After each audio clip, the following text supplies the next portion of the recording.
Welcome to another edition of Talking Models. Today we're continuing the series of talking about the Earthbound Studios Big Head B movies. Up today, you'll see As I Was a Teenage Werewolf, starring Michael Landon.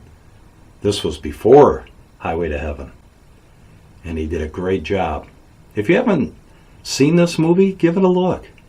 If you haven't seen it in a while, revisit it. I picked it up here on eBay, and I thoroughly enjoyed watching it. I watched this prior to doing this, just for some inspiration. This is a beautiful, beautiful kit. And unfortunately, I believe this is out of production. You can contact Mark at Earthbound Studios. I'll have his contact information. And you can check it out and ask him and see what he says. As always, I'm going to kind of spin it around before we talk about what I did. As you can see, he is just beautifully done. You can see the face, the teeth, the eyes, the varsity jacket that he wore, the different shades of colors that are in here, just like in the movie. And you kind of just spin it around here. It's just got a simple dirt base, which I think accents it very well. The varsity jacket, the shirt that he wore, and it comes with a nice little simple nameplate that says, I was a teenage werewolf. So we begin.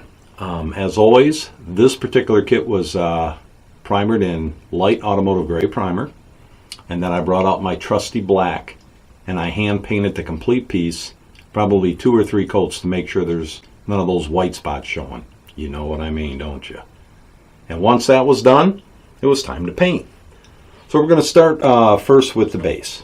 For the base, it was pretty simple for the dirt area. I enlisted a couple colors.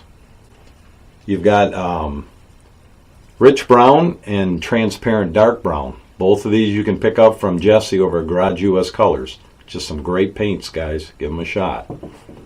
Over the black, I took the rich brown and I sprayed the complete piece. You know, again, if you haven't invested in a Lazy Susan, do yourself a favor. It's on your bench. You just kind of spin it around, make sure you get a nice even coat. Just spray the whole thing with the rich brown. Then, of course, what I like to do with that is I come in with my transparent black. And I lightly mist the complete piece just to kind of bring some of that rich brown down. Then once I did that, I enlisted the transparent dark brown. And then what I do with that is I just kind of start punching in some shadows. It brings a dark hue and it brings the rich brown down a little bit over the transparent black, and it just gives you lots of depth. So of course, then again, spin it around, I just lightly, don't go close, just kind of mist it back just to give it a nice even coat. Then you can go in and actually punch it pretty hard in the crevices with the transparent dark brown. Once I was done with that, I came back in with the rich brown and just hit the highlighted areas, you know, tops of the rocks. Any area that's raised up, you just want to hit that to punch it up a little bit. Again, like I say, I like to hit the front areas and then soften it as I go around the kit. And then just kind of check it out. Again, like always with painting kits, it's a back and forth process. Just keep going back and forth till you get what you want to see, and then call it good. And that was all I did with the dirt area of the kit. Now for his varsity jacket, over the black, I enlisted Garage US Colors dark red. And I just started airbrushing the whole complete piece all the way around. Again, the Lazy Susan is a great thing. Just sprayed all the areas. Come in with the transparent black, kind of mist it 10-12 inches back, the whole piece. And then you can come in with that transparent black and really start punching in the shadows. Follow the sculpt. You'll see all the areas here. Just kind of shade it in, blend it in. Just keep hitting all these areas. Just punch them in with that black. I left this area up here at the top of his coat with the base color of black, but then I just kind of misted over this to transparent black. I just like the effect that it gives over black using the transparent black. To me, it just punches it up another notch. And so once you get done, it's again that process, shade, back in with your dark red, mist the areas, and then be intentional on all the raised areas of the kit. Just punch it up. I went heavier in the front of the jacket area. I punched that up a little heavier so you could actually see the red. And then of course when I was done with that, then I like to just 12 inches back, just lightly mist it all to calm it down a little bit with that transparent black, just so it's not jumping and shouting too much, but yet all your colors are showing through. Now in these raised areas of the varsity jacket, around the collar area, tops here, on the back, you can see it all. That was done with my, I like to bring out my Badger Chrome, nice detail brush, or if you have a Sculptor 2020, or whatever brush you use your finest detail brush. And I loaded up some white, and I simply just airbrushed all that areas on with the white. And again, just come close, you can mask it off. I don't do that, but I don't like masking, it slows me down. And if you get in tight enough with your brush, you can do this detail work. And if you mess it up a little, come back in with your, in this case, dark red, and just touch it up. But if you're doing this work, just brace your hand so you're not like this. You know, when you're trying to do this, brace it and just get practice on a piece of paper, get that motion, and just hit it. You'll be surprised, it works. Like Ace Ventura would say, fits like a glove. Just keep going around and finish the whole area. And believe it or not, that was his varsity jacket.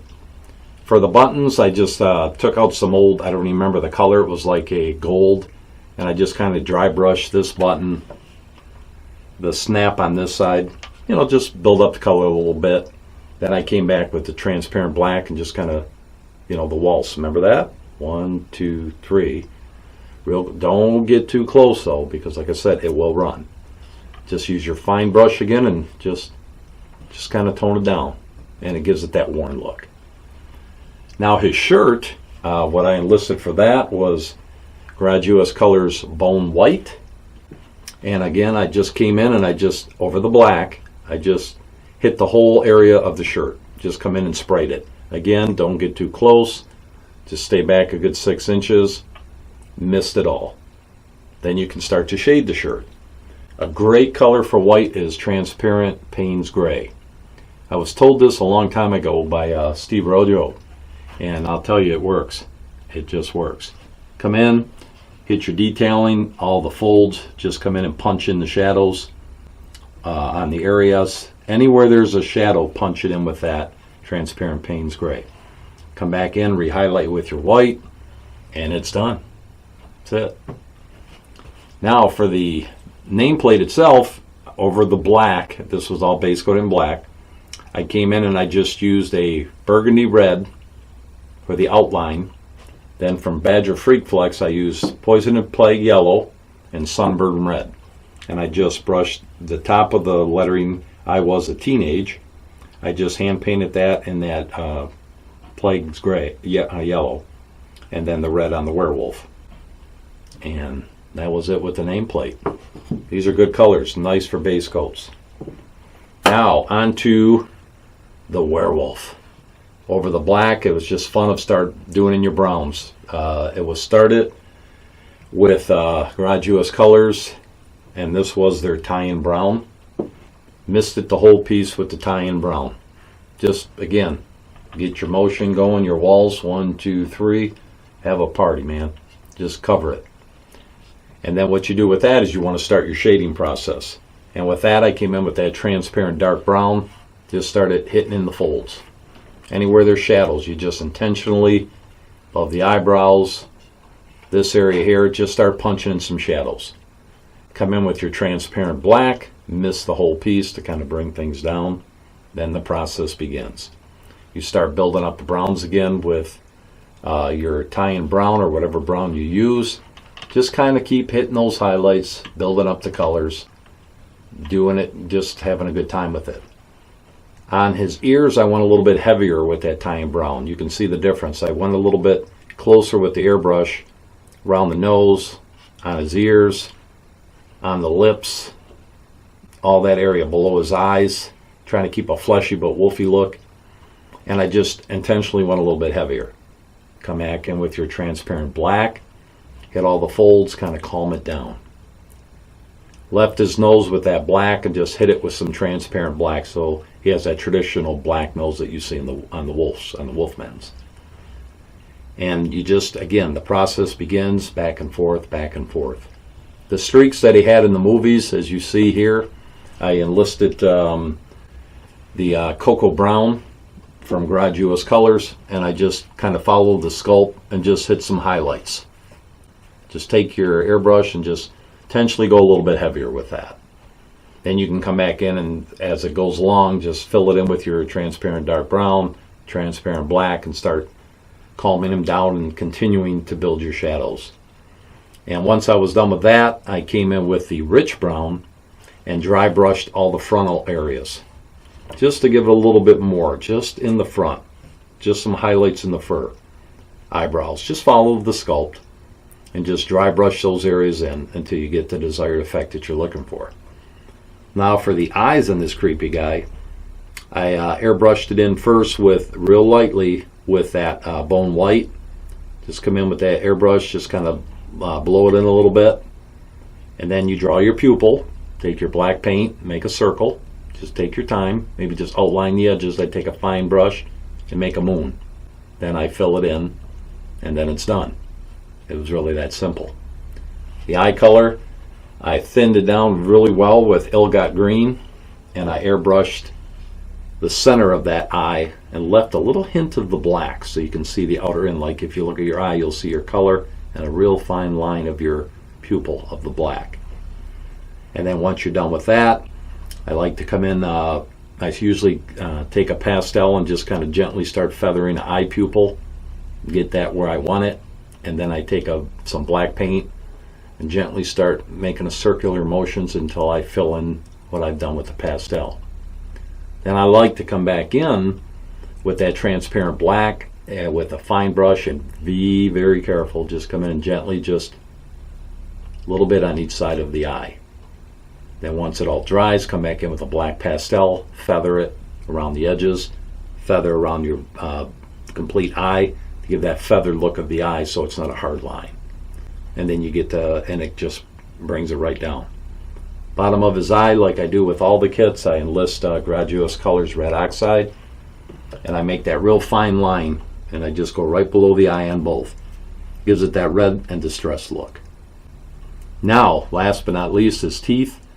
I just basically started with a base coat of Badger Freak Flex Rotten Tooth Tan, and I took that and I painted each tooth, come in with the transparent dark brown, and started dirtying them up, back and forth, back and forth.